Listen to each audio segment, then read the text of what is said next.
بسم اللہ الرحمن الرحیم۔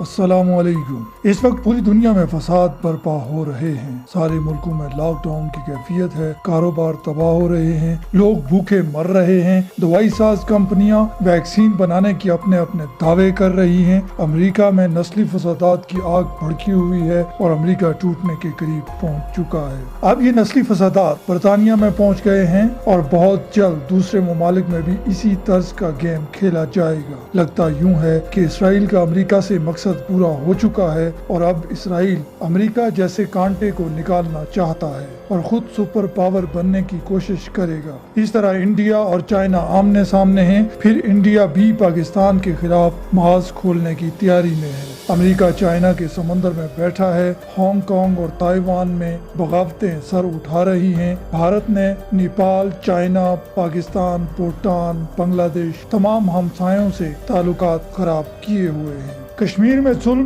بھارتی مسلمانوں پر ظلم، اقلیتوں سے غیر مساوی رویہ بھارتی انتہا پسندی کا پول کھولتی ہے۔ اور مزید یہ کہ افغانستان سے بھی چھٹی ہونے والی ہے کیونکہ طالبان کی حکومت کی بازگشت سنائی دے رہی ہے۔ دوسری طرف اسرائیل اپنا کھیل کھیل رہا ہے، وہ بقیہ فلسطین اور ارد گرد کی دوسری اسلامی ریاستوں کو ضم کرنے کی تیاری کیے بیٹھا ہے۔ 1 جولائی سے فلسطین پر چڑھائی کرنے کا ارادہ رکھتا ہے، کیونکہ عربوں کی ہوا اسرائیل پہلے ہی نکال چکا ہے جن سے پہلے اسے خطرہ تھا، لیکن اب اس دنیا میں اگر کسی ملک سے اسے خطرہ ہے تو وہ ملک پاکستان ہے۔ اسی خطرے کو بھانپتے ہوئے انڈیا کے ساتھ پاکستان کو الجھانے کی کوشش ہو رہی ہے اور اسی لیے انڈیا گلگت بلتستان پر حملے کی تیاری کر رہا تھا اور کر رہا ہے تاکہ سی پیک کو رکاوٹ ڈالی جائے، لیکن چائنا نے اس کے لیے مشکل پیدا کر دی جب وہ بغیر بتائے 5 جگہوں سے گھس آیا۔ کوئی جنگ تو نہیں ہوئی لیکن